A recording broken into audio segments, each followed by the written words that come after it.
it's Jessii Vee, and in today's video, I'm going to be telling you guys a bunch of Christmas creepypastas. And as you could probably tell by the title of today's video, one of those creepypastas has to do with Elf on the Shelf. Now, I have to admit, growing up, when I was a kid, we never had Elf on the Shelf. So this is something I learned about in the past couple years. And even today, I'm still kind of like, what the heck even is it? I mean, I've seen the pictures, I generally know what it's about, but it's still like a strange concept to me, but I can appreciate it. By the way, do you like how fuzzy I look today? I'm the warmest I've ever been. And I love how you could take just like a comfy fuzzy sweater and put a collar on it to make it fancy. Speaking of fuzzy things, I have a really cool thing to show you that we just put on the website. This is probably one of the coolest things we've ever done in my personal opinion, just because it's so precious to me. We had custom plushie dogs made for my dog Winnie and my sister's dog Allie. They both look exactly like them. They have the custom bandanas that have their names on them, and you can buy them separately or there's a pack to get them together if you want to collect them. And yeah, this is just my favorite thing because, like, obviously I love dogs. I love my sister's dog and my dog so much, so it's so cool that we get to kind of share them with you guys in a way. So if you guys are interested in one of them or both of them, I have linked it down below. And yeah, I know I've been talking about our website quite a lot in the past month, and that is because it's the Christmas season and we're literally adding new items like every single day. And I don't want something to like sell out and you guys be like, but you never told us, Jessii. So that's why I try to keep you guys caught up and informed. These aren't just your usual like promos to me. My family and I put so much work into our website and I'm so passionate about it. And just thank you guys for all the support you give me and the website.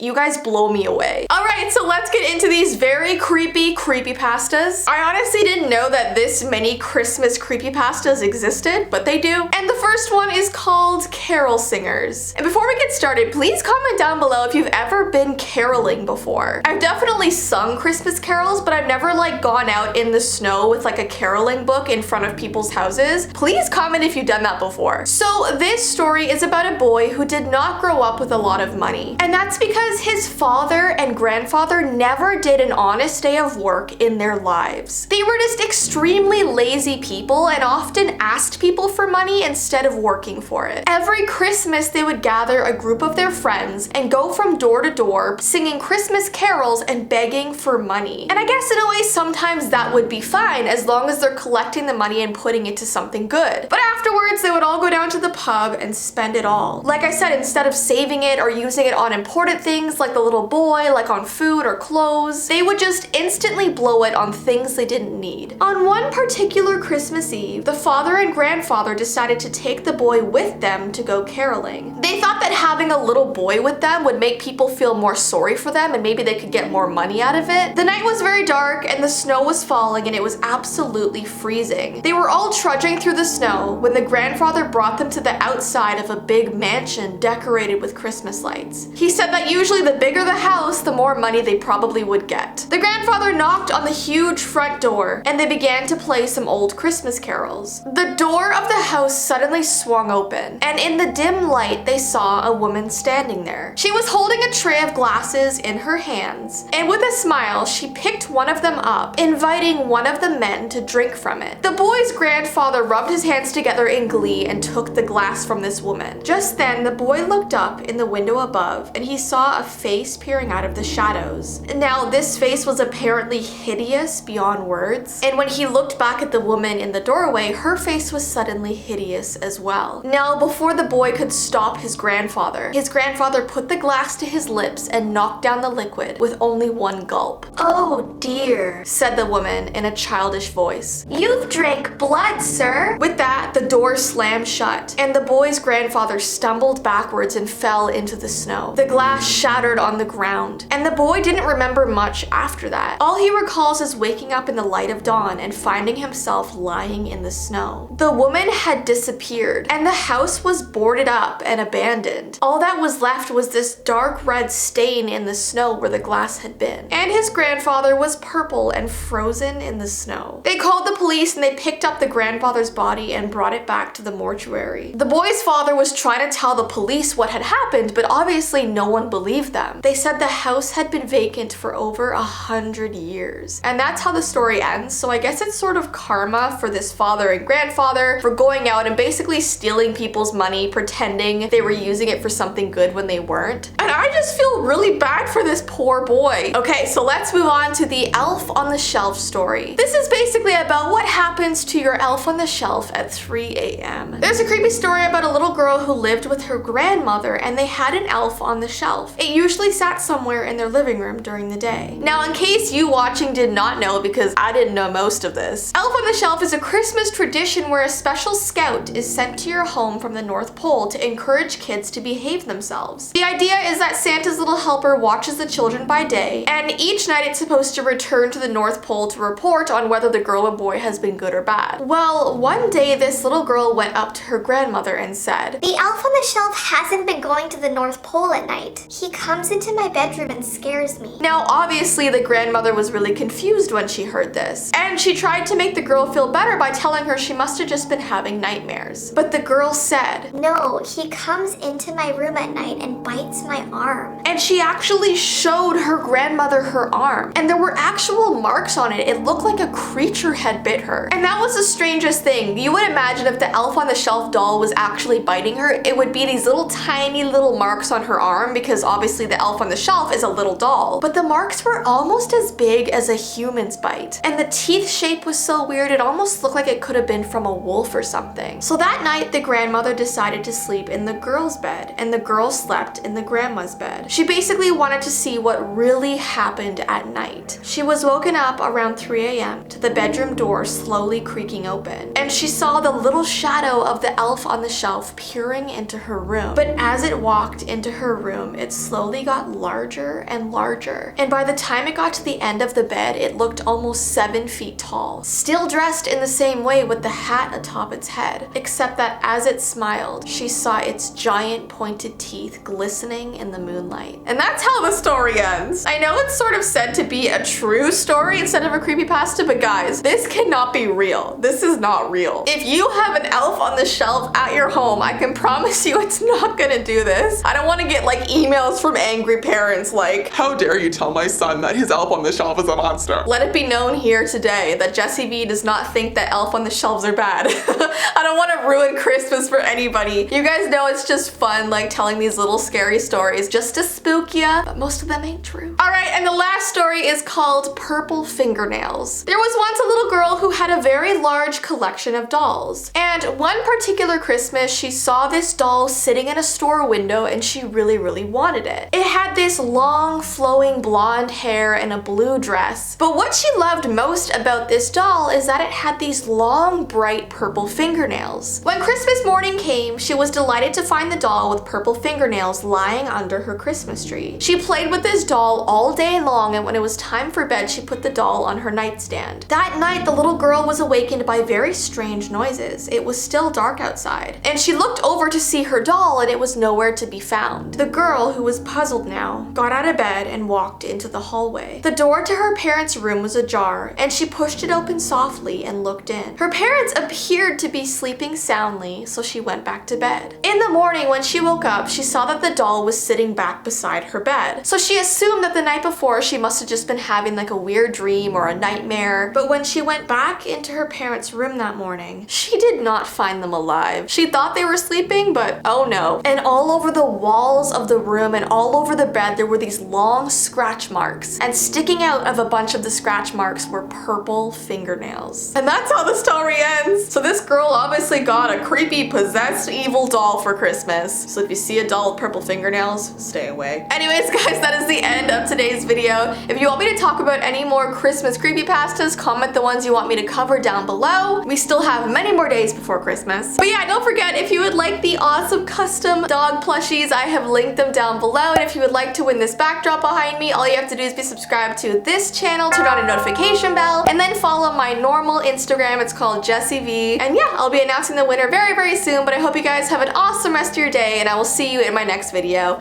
Bye!